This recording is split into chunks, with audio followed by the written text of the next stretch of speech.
Estamos aqui na igreja, mais uma vez, reunidos para o nosso culto da manhã, solicitando neste momento, rogando a Deus, pela presença do seu Santo Espírito entre nós. Que a palavra desta manhã, ela venha socorrer os nossos corações aflitos. No Salmo 121, irmãos, versículo 2, fala assim: o meu socorro vem do Senhor que fez o céu e a terra. E em Hebreus capítulo 12, que eu peço aos irmãos nesse momento que abrem Hebreus capítulo 12, nós temos um alerta muito grande para nós, como nos comportar diante das tribulações que nós enfrentamos. Lembrando que o meu socorro vem do Senhor que fez o céu e a terra. Hebreus, capítulo 12, versículo 11.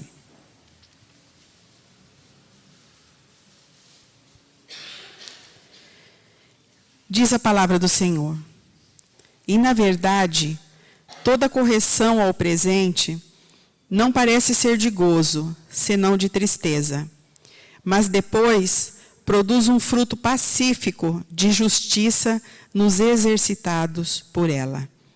Portanto, tornai a levantar as vossas mãos cansadas e os joelhos desconjuntados, e fazei veredas direitas para os vossos pés, para que o que manqueja não se desvie inteiramente, antes seja sarado.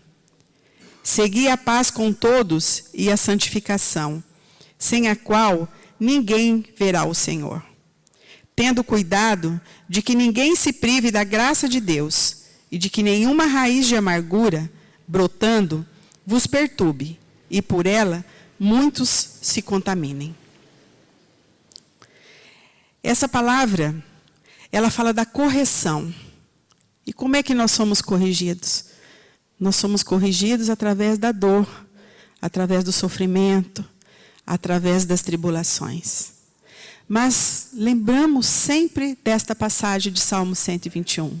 O meu socorro vem do Senhor, que fez o céu e a terra. Toda essa dificuldade que nós vivemos no nosso dia a dia, ela não traz alegria, não é? Ela traz, às vezes, abatimento, angústia, temor. Mas ela é importante porque ela produz, diz aqui a palavra, um fruto. E esse fruto é uma obra boa, é uma coisa boa, porque o fruto, ele alimenta, não é verdade? Então, as consequências da correção que nós sofremos é para que possamos mudar e possamos ser pessoas melhores, para que um dia nós possamos estar no reino do nosso Deus. Diante das tribulações, irmãos, nós ficamos abatidos, mas essa palavra diz: para nós levantarmos as nossas mãos cansadas, os nossos joelhos desconjuntados, que nós buscarmos a Deus. Não é com as mãos que a gente pega todas as coisas? Então, que nós possamos buscar a Deus. Vamos levantar a nossa mão em clamor a esse Deus. Vamos buscar esse Deus. E mesmo que nós estejamos abatidos, com os nossos joelhos desconjuntados, vamos nos esforçar. E mesmo que seja com muita dificuldade, manquejando, como diz aqui, a gente não desanime. E continuemos a buscar a Deus, a buscar esse processo de santificação, sem o qual nós não veremos a Deus. Se nós desanimarmos, nós não vamos ver o Senhor. Nós temos que perseverar. E como que nós vamos perseverar? Aqui a palavra diz: segui a paz, no versículo 14. No versículo 14 diz: segui a paz com todos, e a santificação, sem a qual ninguém verá o Senhor. Diante das tribulações, vamos procurar resolver da melhor maneira possível. A nossa dificuldade está no lar, mantenhamos a paz, a paciência, a tolerância. A nossa dificuldade está no trabalho, mantenhamos a paz. Se nós nos igualarmos com aqueles que não seguem a Deus, revidando o mal com o mal, que diferença que nós temos deles? Se nós estamos na igreja buscando um ensinamento, esse ensinamento ele tem que ser praticado lá fora. Não podemos ser apenas crentes de dentro da igreja, que aqui nós nos sentimos mais fortalecidos, porque estamos na comunhão. Mas lá fora nós temos o Espírito Santo a nos guiar, a nos ajudar. Procuremos olhar sempre com esse olhar de paz para com todas as situações que nós vivenciarmos lá fora.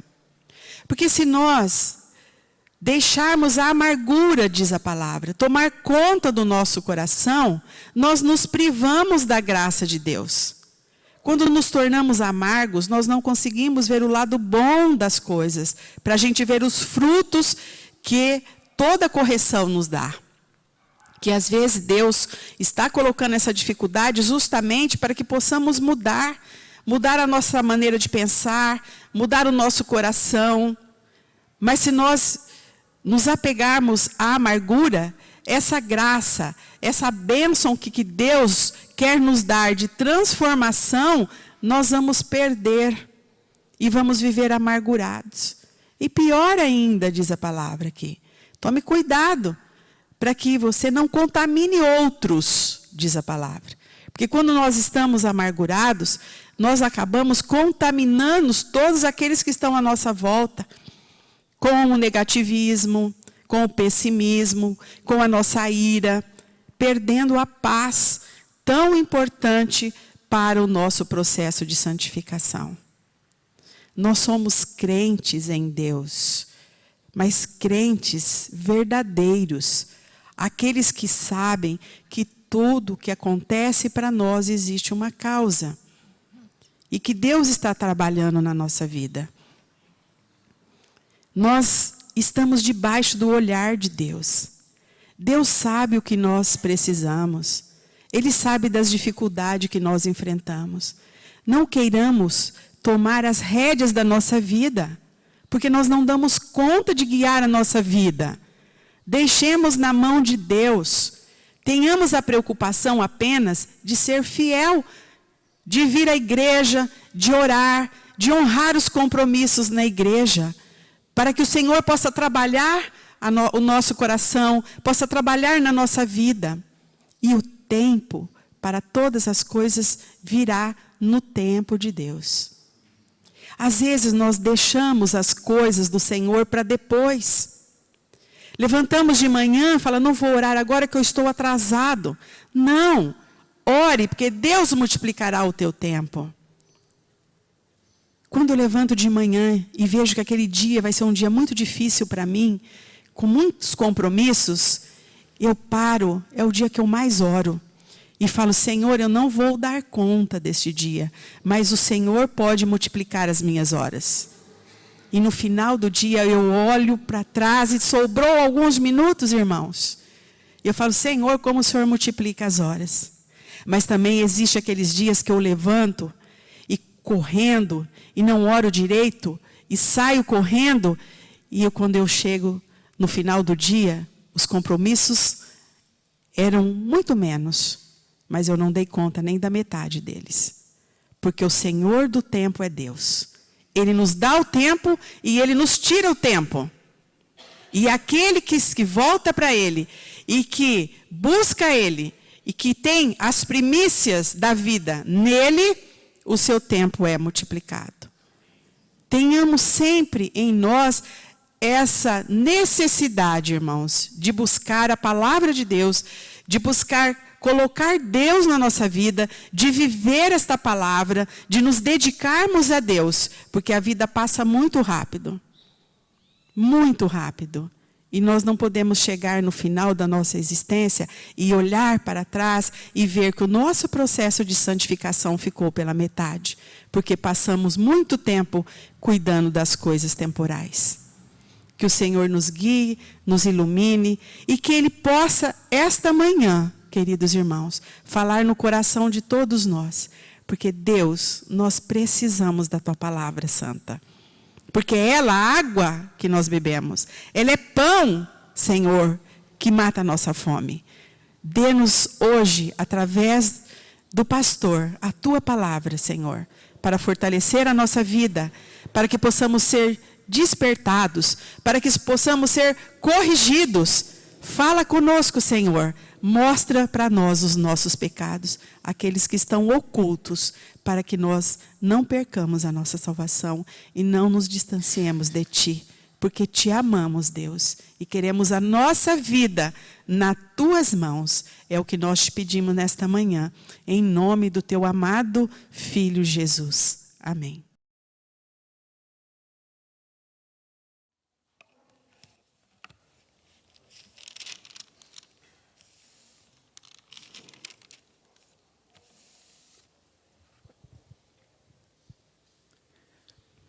Durante a exortação da nossa irmã, o Espírito do Senhor nos convida para permitirmos que Ele faça profundas mudanças em nós. Mas nós precisamos desejar essas mudanças. E não há nada pior do que o crente indiferente, aquele crente que vai à igreja numa atitude consciencial, apenas para dizer que ele está indo na igreja. Aquele crente que a palavra não toca as fibras do seu coração, que não se emociona com a palavra, que não sente o Espírito Santo se dirigir a ele.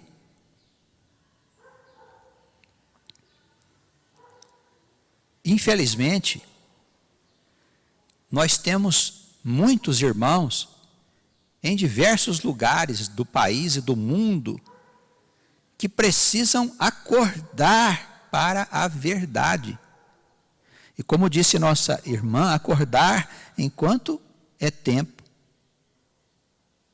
Pois vem dias em que o homem vai procurar a palavra de Deus, vai procurar o Senhor e não vai encontrar. O dia é hoje. O momento é agora. O apóstolo Paulo, quando escreveu ao seu discípulo Timóteo, tratando dos tempos do fim, aonde ele fala de pessoas soberbas, de pessoas obstinadas, traidoras, amantes dos deleites desse mundo, ele se refere à palavra de Deus como uma ferramenta capaz de provocar em nós as mudanças que precisam ser provocadas. Porque de outro modo nós morreremos em nossos pecados, irmãos. Antes de conhecermos o Senhor, já estávamos mortos em nossos pecados. E Deus, na sua misericórdia, como Ele fez ao longo da história com o seu povo, enviou-nos um socorro muito especial, que é a mão estendida de Jesus.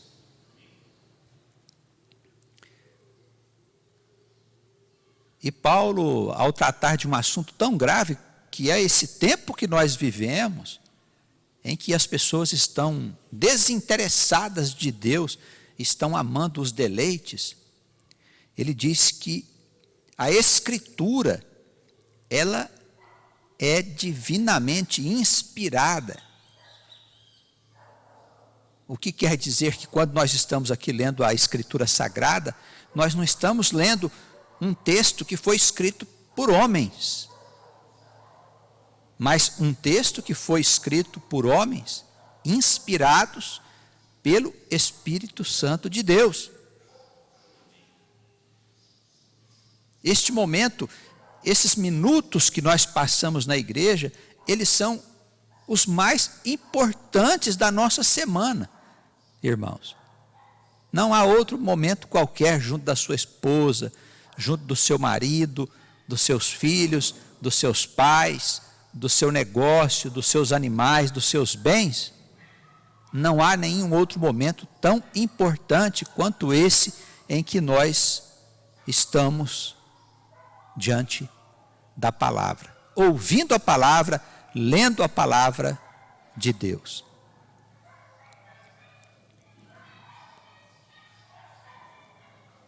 A Escritura,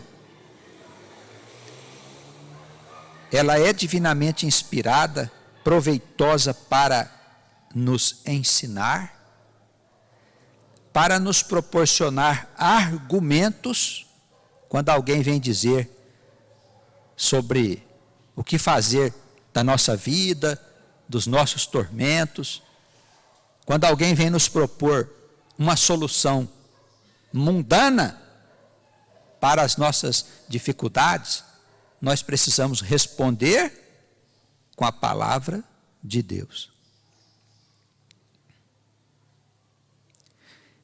E é a Escritura que nos fornece as argumentações para nós respondermos segundo o ponto de vista do nosso Pai, do nosso Deus.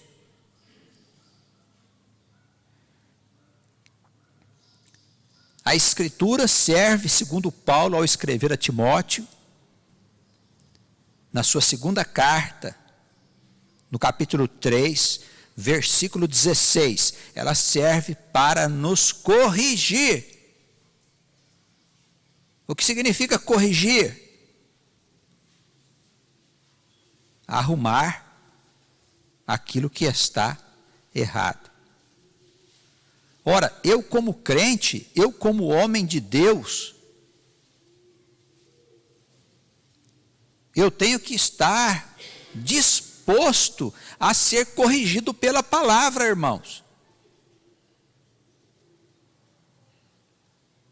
Nós não podemos jamais pensar que aqueles que falam em nome do Senhor para nos corrigir na igreja, que eles estão enganados e nós estamos certos. Porque este é o espírito de Satanás. E alguns crentes são enganados pelo diabo, porque este lhes dá a convicção de que eles entendem mais da palavra do que o próprio pastor que dirige a comunidade. Irmãos, nós temos que estar sempre prontos para ser corrigidos pela palavra que nós lemos, pela palavra pregada, pela palavra dos mais velhos. Isto é a igreja de Cristo. Quem não tem esta igreja está fora do contexto do Espírito Santo. Está fora. Muda enquanto é tempo. A palavra chega a tantos lugares. São muitos pastores, centenas de pastores que escrevem para a comunidade. Se a sua igreja ainda não tem esse espírito, pois ensina o povo. Nós não estamos aqui para fazer de conta, irmãos. Nós viemos aqui para sermos trabalhados pelo Espírito Santo de Deus. Isso significa mudar qualquer rumo da nossa vida. E isso tendo em vista o bem espiritual. A igreja não existe para tratar dos bens temporais. Deixe de ir na igreja pedir riqueza, saúde, bem-estar, prosperidade. Deixe de fazer isso, irmãos. Nós estamos já cansados de receber cartas e cartas e cartas e cartas que vêm de todos os lugares do mundo pedindo isso: bem-estar, prosperidade, saúde, casamento que está acabando, casamento que se acabou, casamento que está em vias de se acabar. Você acha mesmo que Cristo morreu na cruz para poder arrumar seu casamento? Você acha mesmo que Cristo morreu na cruz para arrumar sua vida financeira? Você acha que Cristo morreu na cruz para você ficar curado das doenças que você traz por causa dos teus pecados? Você acha que Cristo morreu na cruz para isso? Para te dar vida folgada e vida boa? Ora, irmão, ora, você está muito fora da realidade. Você está fora do contexto do Novo Testamento, do Espírito de verdade. Não só do Novo, quanto do Velho. Porque se você for lá no Velho Testamento ver, ali está também o Espírito do Senhor admoestando o seu povo. E dizendo que não há outro caminho a não ser o Senhor.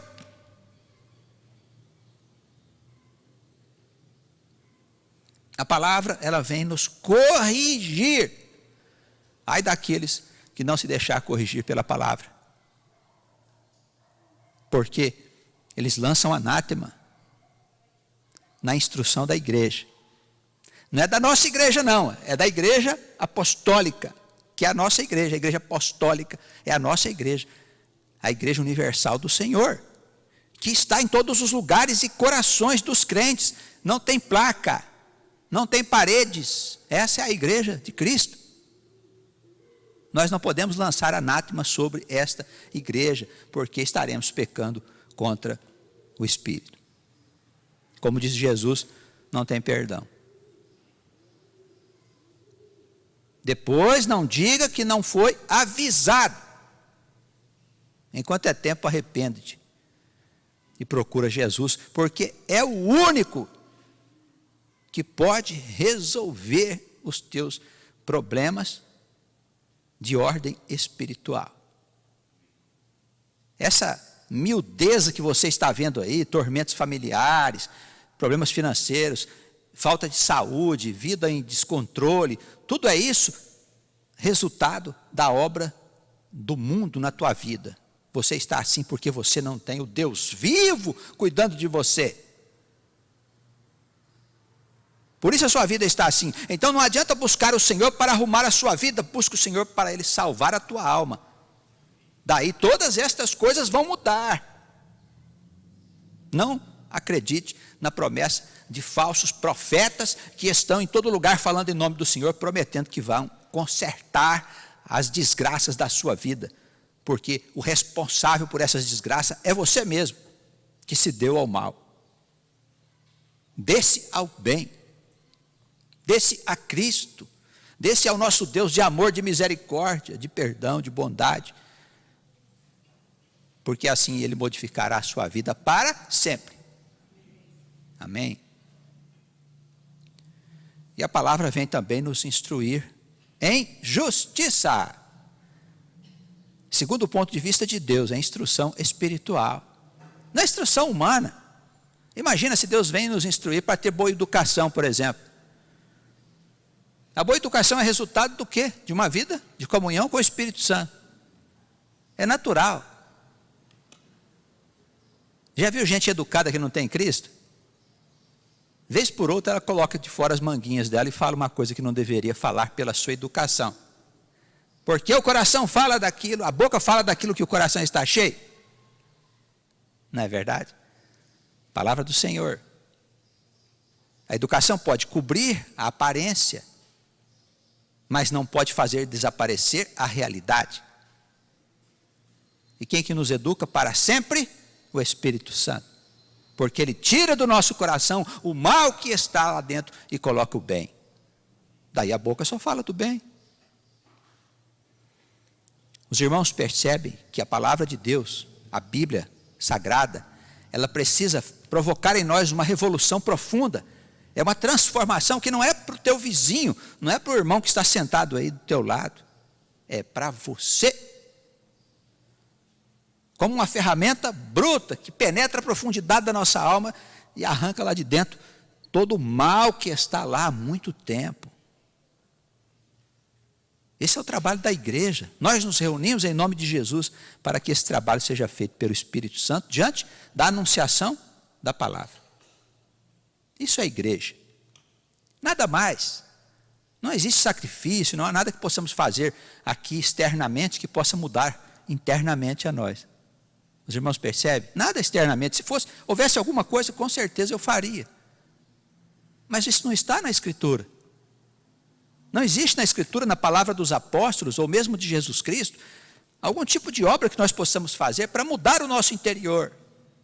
Não há nada escrito sobre isso, irmãos.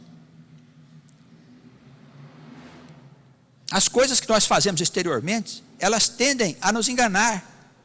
Porque ao fazermos qualquer obra dentro da igreja, achando que aquilo vai nos justificar, nós escondemos lá dentro a nossa necessidade de sermos trabalhados pelo Espírito Santo. A gente diz a nós mesmos, já está bom, já estou fazendo a obra. Por isso, as obras da igreja, sejam elas quais forem, ofertas, dízimos, sacrifícios, devem ser fruto de um coração convertido, agradecido e livre. As obras não podem ser fruto de nenhuma obrigação. Ninguém pode nos constranger a fazer obra na igreja. Os irmãos percebem? Eu posso fazer qualquer coisa, eu posso dar dízimo, posso dar 50% do que eu ganho para a igreja, posso dar tudo que eu ganho para a igreja, não tem problema nenhum. A igreja, ela agradece pela obra do Senhor. Há muitas coisas a fazerem e a igreja precisa de recursos. Mas a sua participação na obra de Deus nunca deve ser fruto de constrangimento, e sim de um coração livre, agradecido a Deus por todas as coisas que Deus tem nos dado.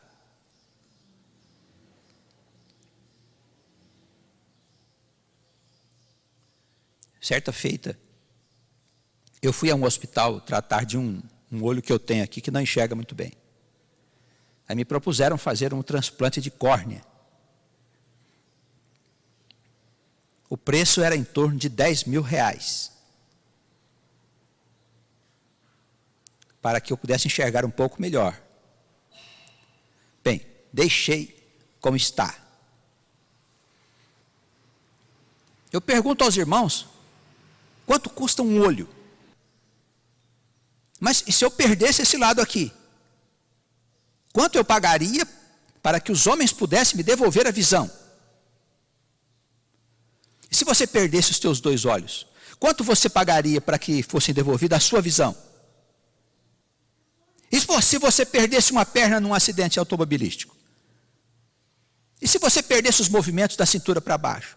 Ou do pescoço para baixo? Quanto você pagaria? Para você ter de volta os teus movimentos e a tua vida? E se você sofresse um AVC, um acidente vascular cerebral, e você parasse de falar, como a gente vê algumas pessoas na cama que não conseguem mais falar, quanto você pagaria para que você pudesse ter novamente todos os seus movimentos, a sua fala de volta?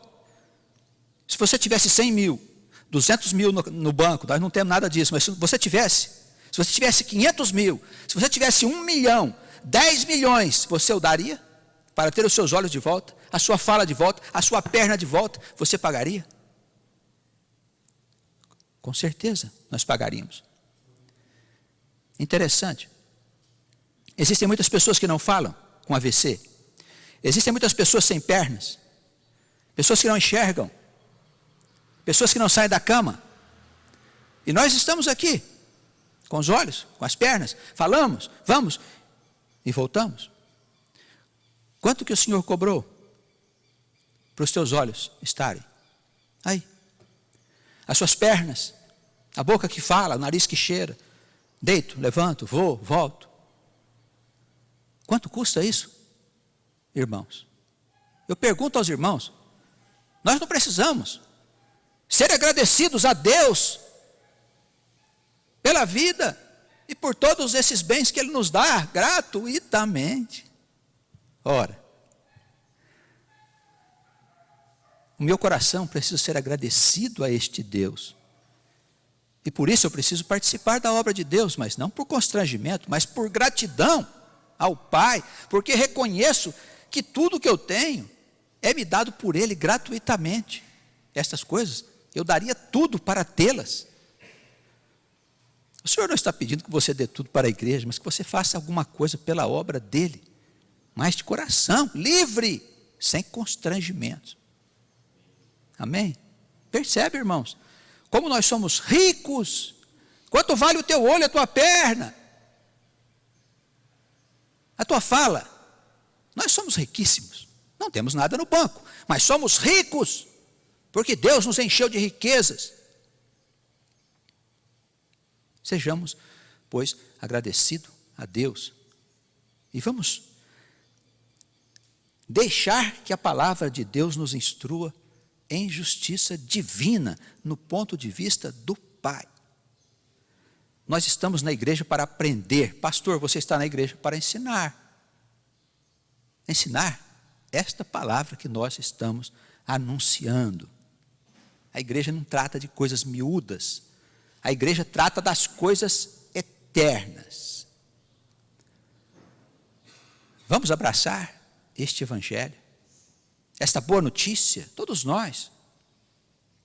Você pode fazer onde você está, na sua casa, falar com o vizinho sobre Jesus, sobre vida eterna, sobre ressurreição, sobre as riquezas que Deus nos dá gratuitamente, tesouros que são eternos, à disposição de quem quiser. Mas não podemos procurar o Senhor para que Ele nos dê as migalhas desta vida, porque nós temos tesouros e riquezas eternas nos aguardando. Amém? Tudo está do lado de lá. Isso aqui é só uma passagem rápida, que no dizer de Tiago, desaparece como um vapor de chaleira. Que o Senhor nos ajude nas suas misericórdias. Nós escolhemos um texto hoje para iniciarmos aqui uma série de pregações relacionadas ao livro de Isaías, o profeta evangélico. Tanto que nos falou de Jesus, o Espírito Santo nos pediu que nós iniciássemos um ciclo de pregações relacionadas com Isaías. Eu gostaria que os irmãos me acompanhassem. Nós vamos começar pelo capítulo 40.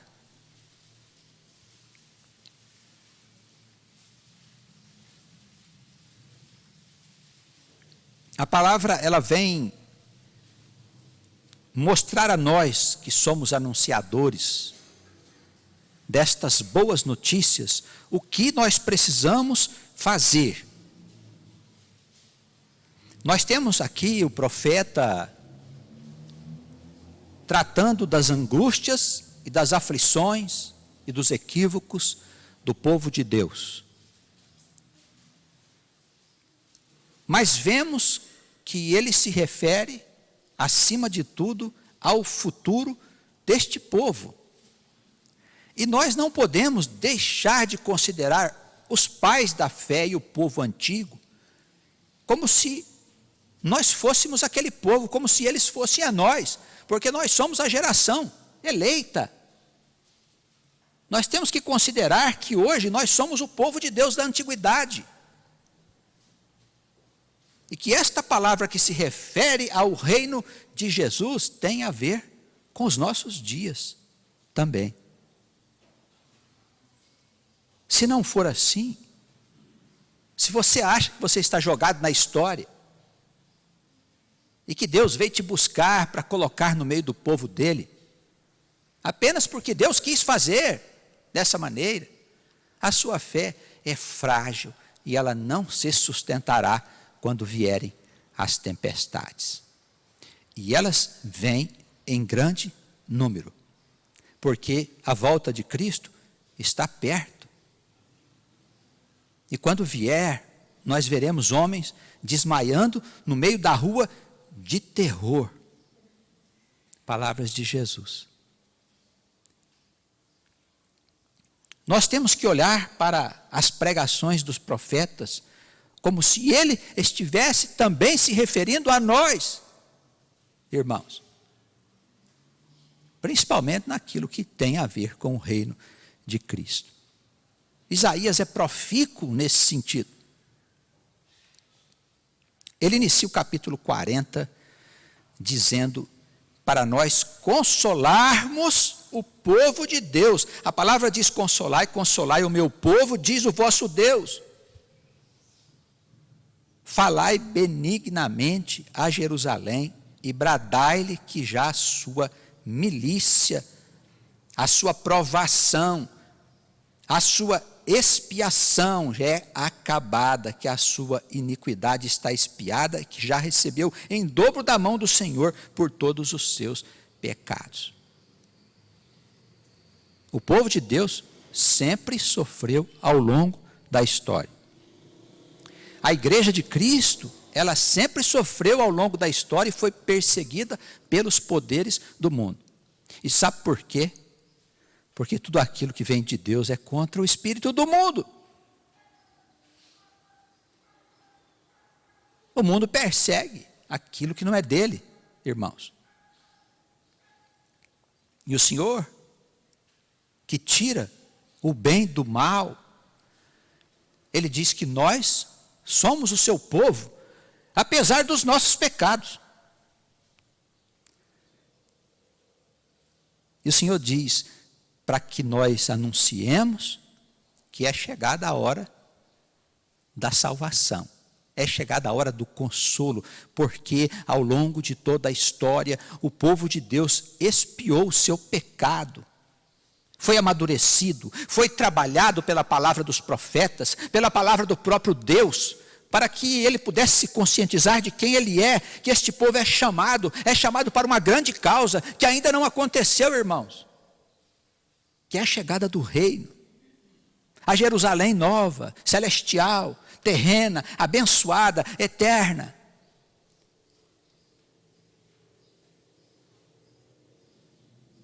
Sofremos para sermos melhorados, para sermos instruídos, para aprendermos com os nossos erros. Nada de amaldiçoar o sofrimento e os erros, mas vamos ter as dificuldades, os sofrimentos, os equívocos, como lições importantes para o aprendizado.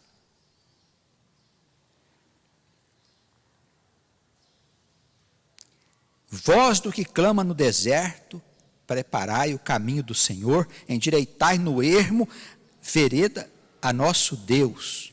Todo vale será exaltado, todo monte e todo outeiro será abatido, o que é torcido se endireitará, o que é áspero se aplainará, e a glória do Senhor se manifestará, e toda a carne juntamente o verá, pois a boca do Senhor o disse. Uma voz diz, clama, e alguém disse que hei de clamar. Clame que toda a carne é erva, e toda a sua beleza como a flor do campo. Seca-se a erva e cai a flor, soprando nela o Espírito do Senhor. Na verdade, o povo é erva. Seca-se a erva e cai a flor, porém, a palavra do nosso Deus subsiste eternamente. Amém? Irmãos, quem é a voz que clama no deserto? João Batista. Voz do que clama no deserto, não é isso que Jesus disse dele? Percebe que Isaías está falando aqui do tempo que vem depois de João, dizendo que os caminhos tortos vão se endireitar, as veredas ásperas serão aplainadas, aquilo que é grande para os homens será colocado embaixo, os montes, os outeiros serão colocados abaixo, pela presença gloriosa de Cristo. Irmãos, veja o versículo 6, uma voz diz, clama, e alguém pergunta, o que temos de clamar? Anuncia que as glórias humanas, elas não são nada, que as nações são erva, como a flor que de madrugada é bonita, vai passando o dia, começa a murchar, e a tarde já se secou. As glórias dos homens o seu poder financeiro, o seu poder científico, todas essas coisas não são nada perante o Senhor, porque todas essas coisas passam. Estão sujeitas à vontade de Deus. Se o Senhor soprar, tudo se desfaz. Somente a palavra do Senhor, ela subsiste eternamente. Nós não estamos falando aqui de ensinamentos que vão desaparecer. Daqui 1000 anos, isso aqui vai mudar, será outro ensinamento. Não, daqui 1000 anos, o Senhor permanece. É o mesmo hoje, é o de ontem, é o de 1000 anos atrás, 1 milhão, 2 milhões, 3 milhões. Antes do Big Bang, lá, pum, quando começou todas as coisas, bum, planetas, galáxias, tempo, espaço, energia, luz, matéria. Antes de tudo isso, estava lá. Antes dele não havia coisa alguma, só ele. Ele sempre existiu, irmãos. É o mesmo. O Senhor é o mesmo. Será o mesmo daqui a 1000 anos, daqui a 2000 anos, a 3000 anos, 10.000 anos, 100.000 anos. A palavra do Senhor permanece para sempre. Os irmãos percebem? Não é uma coisa material. Se a palavra fosse material, ela passaria. Concorda? Se fosse uma instrução para a vida terrena, teria que ser modificada. Mas nós continuaremos vivendo e anunciando este Deus, esta boa notícia e esta palavra para sempre, irmãos. Porque é eterno. E a nossa alma é eterna, como Deus. Vós sois deuses, disse Jesus. Quiseram jogar pedra no Senhor por causa que ele disse que nós não éramos vermes, como pensam alguns. Vós sois deuses.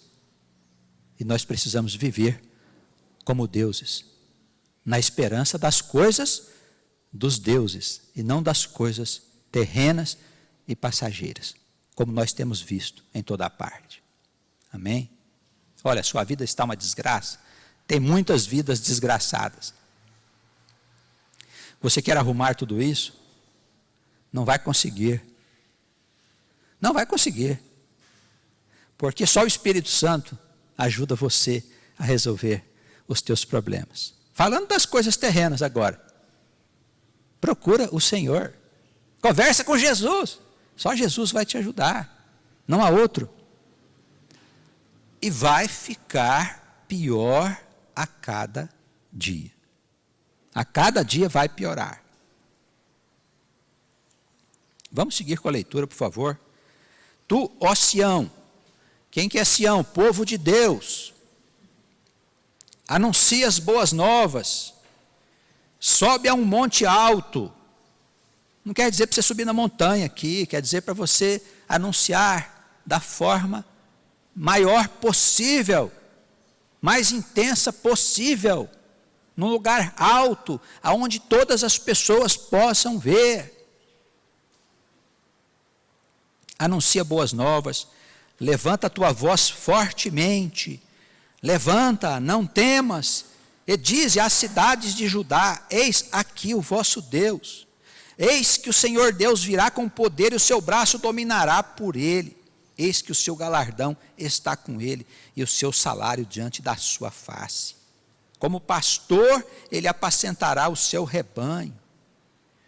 Entre os seus braços recolherá os cordeirinhos, que somos nós, e os levará no seu colo. As que amamentam, guiará suavemente. Olha, irmãos, quanta coisa boa o Senhor está dizendo. Às vezes nós queremos enfiar o Evangelho e a Boa Nova, a goela abaixo das pessoas. E tem almas que são muito simples. Nós não podemos violentar as almas. Temos que ter paciência com os irmãos. É como disse a irmã na sua exortação, temos que ter paciência em tudo. Paciência em casa, paciência no trabalho, paciência na rua, paciência em todos os lugares. As almas são muito imaturas, estão perdidas. Perdidas. O Espírito diz para que elas sejam cuidadas suavemente. E começa o Espírito, a partir do versículo 12, a mostrar a glória de Deus. Quem mediu na concha da sua mão as águas, e tomou a medida dos céus aos palmos, E recolheu numa medida o pó da terra, e pesou os montes com peso, e os outeiros em balanças. Quem guiou o Espírito do Senhor, ou como seu conselheiro o ensinou? Com quem tomou ele conselho, que lhe desse entendimento, ele ensinasse o caminho do juízo, ele ensinasse conhecimento, ele mostrasse o caminho do entendimento? Quem foi que ensinou? Deus. Irmãos, por isso ele é Deus, ninguém o ensinou. É o Senhor que tem em si todas as coisas. Qual é o braço forte que vai reinar sobre as nações? É Jesus Cristo, irmãos. Aquele que João Batista veio iniciar, aplanando as veredas, preparando os caminhos do anjo de Deus, que veio a este mundo para a nossa salvação. Não para condenar o mundo, mas para salvar o mundo, irmãos. Ele poderia condenar se quisesse. Ele poderia destruir o mundo se o quisesse. Mas ele disse: eu não vim para condenar, mas para salvar. Então, quando Jesus se dirigir a você, não pense que ele quer o seu mal. Ele quer o seu bem. Ele quer te salvar das loucuras que estão crescendo nesse mundo a cada dia. Ninguém guiou o Espírito do Senhor. Ele é o Senhor. Lembre-se sempre disso, quando ele falar com você. Ele é o Senhor.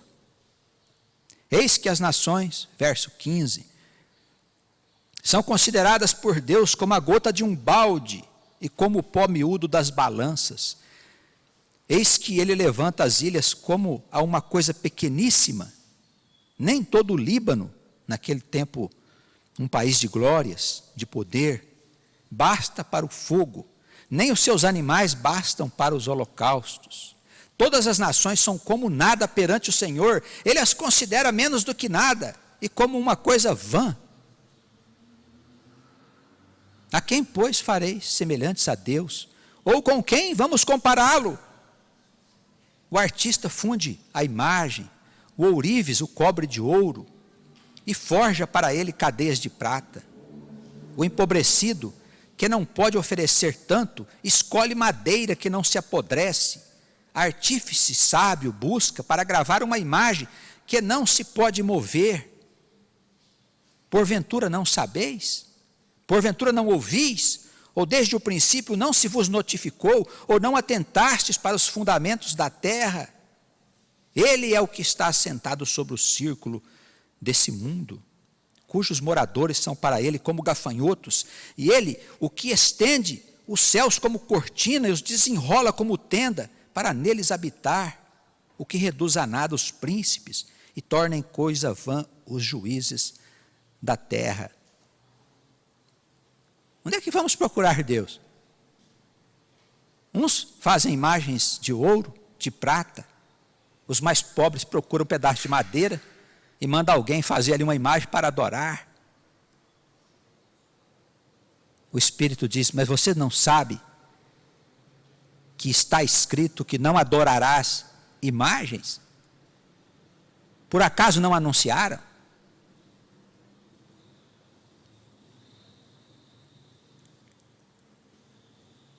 O mal vem sendo plantado na terra. Olha aí o versículo 24. O mal tem sido semeado na terra, o mal tem se arraigado na terra com o seu trono. Mas já começam a secar estas árvores daninhas. Porque o Espírito do Senhor faz como a erva. Ele sopra sobre ela e a vida se esvai. O mal está com o seu trono no mundo. Olha, toma cuidado com o que você vê e ouve nos meios de comunicação. Toma cuidado, viu, irmãos? Está cada dia pior. Estão ensinando para os nossos filhos que a prostituição é uma coisa muito natural. que o bonito e o feio é a mesma coisa. Errado e certo são conceitos relativos, que podem estar tanto de um lado quanto do outro. Isto é uma obra ardilosa do diabo, que quer que as pessoas aceitem as coisas de qualquer maneira, como se não houvesse nada que seja errado ou feio. Essa doutrina está inserida nos meios jornalísticos, nas telenovelas, nos programas de auditório, e é uma doutrina do mal. Tome cuidado, não se deixe enganar. Jovens, não se deixe enganar pela aparente modernidade. O que está aí não é de Deus.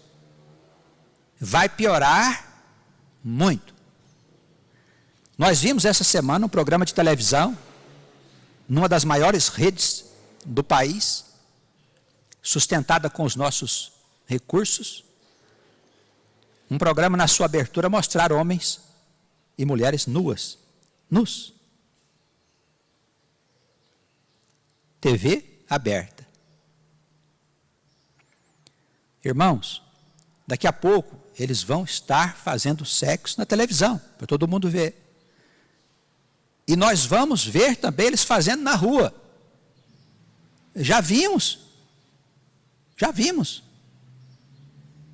Não vimos? Moramos perto de uma universidade, lá chegamos esses dias, 2 casais fazendo sexo ali. 8 horas da noite. O que fazer? É capaz que, se a gente tomar alguma providência, da gente ser preso. Percebe, irmão? Eu estava vendo lá na Inglaterra, eles estavam discutindo no parlamento se poderiam ou não liberar fazer sexo nos jardins das cidades. Se tem alguma coisa demais. Entende, irmãos? Eu estou falando isso aqui para que os jovens não sejam enganados, porque isso é uma rede que o diabo está armando para atrair todo mundo para dentro dela. Cuidado. A palavra de Deus diz que o mal, ele foi plantado e ele está arraigado no mundo com o seu trono, mas o fim dele está próximo. A quem, pois, me farei semelhante para que eu lhe seja igual, diz o Santo de Deus. Levantai ao alto os vossos olhos, vede quem criou estas coisas. Foi aquele que faz sair o exército delas segundo o seu número e as chama a todos pelos seus nomes, por causa da grandeza das suas forças, e porquanto é forte em poder, nenhuma delas faltará. Porque dizes, ó Jacó, e tu falas, ó Israel, o meu caminho está encoberto diante do Senhor, e o meu juízo passa despercebido ao meu Deus. Não sabes, não ouvistes, que o eterno Deus, o Senhor, o Criador dos fins da terra, nem se cansa, nem se fadiga? É inescrutável o teu entendimento. Irmãos, em nenhum momento vamos dizer que Deus não está vendo o nosso sofrimento. As pessoas que estão nos caminhos do Senhor não podem se deixar levar pelo mentiroso, porque ele vem bater na nossa porta todos os dias para perguntar onde está o nosso Deus. Sabe o que ele faz? Ele inferniza a nossa vida. Depois ele vem, bate na porta e fala, cadê o seu Deus? Porque ele quer que a gente passe a desconfiar de Deus. Ele não deve estar vendo o que está acontecendo comigo. De certo, né? De certo, Deus está distraído. De certo, Deus é uma pessoa mortal como nós. Não está em todos os lugares. Não está nas estrelas, nas galáxias, nos mundos, nos mares, na profundidade dos mares, nas entranhas da terra. Não está. Existe algum lugar que ele não está? Diz o salmista, se eu for para o céu, estás lá. Se eu for para o inferno, também estás lá. Irmãos, confiemos plenamente na suficiência de Deus e suportemos com alegria as nossas tribulações. Suportemos as nossas tribulações. Deixemos que este Deus opere com galardia em nossa vida. A palavra diz no versículo 29, Ele dá força àquele que está cansado. Ele multiplica as forças ao que não tem nenhum vigor.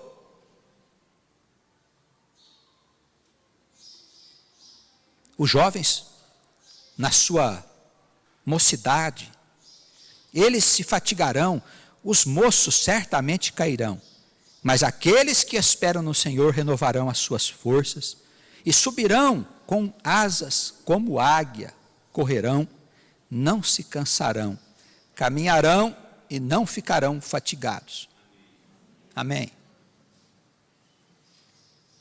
Esperemos com galardia na ação amorosa e cuidadosa de Deus. Não estamos aqui jogados ao acaso. Ele opera na nossa fraqueza e nas nossas angústias para o nosso crescimento como povo de Deus, nação santa e abençoada. Geração bendita, sacerdócio real, segundo nos diz Pedro, o apóstolo. Eu quero entrar para esse time. Não sei os irmãos. Todo mundo quer entrar para esse time? Levanta as mãos quem quer. Amém. Levante as mãos cansadas, os joelhos desconjuntados para os céus e vamos dizer ao Senhor: Senhor, nós queremos participar deste sacerdócio. Senhor, venha. Amém. Que Ele nos abençoe e permita que o seu Espírito seja derramado com abundância nos nossos corações, aqui nesta igreja e em todos os lugares onde a palavra de Deus está chegando agora. Oremos. Senhor, mais um dia nos reunimos aqui, em nome do teu amado Filho Jesus, a quem o Senhor nos enviou para a expiação dos nossos pecados e para que a partir dele nós pudéssemos receber definitivamente a carta de liberdade. Senhor, com alegria nós anunciamos que o teu Filho nos livrou das mãos daquele que nos mantinha preso há muito tempo, Senhor. E nós nos alegramos pela presença deste anjo que veio dos céus, como um raio de luz, para iluminar a noite triste da nossa alma. O teu Filho Jesus tem sido a alegria dos nossos corações. E tu tens sido, Senhor, a nossa esperança nos dias tristes que vivemos neste mundo. Que o Senhor mantenha o nosso coração vivo, alegre e feliz por causa das tuas promessas. E que todas elas se cumpram conforme a tua vontade. Nós nos sujeitamos, nós nos entregamos a ti, Senhor, que cuida de todos nós. Amém.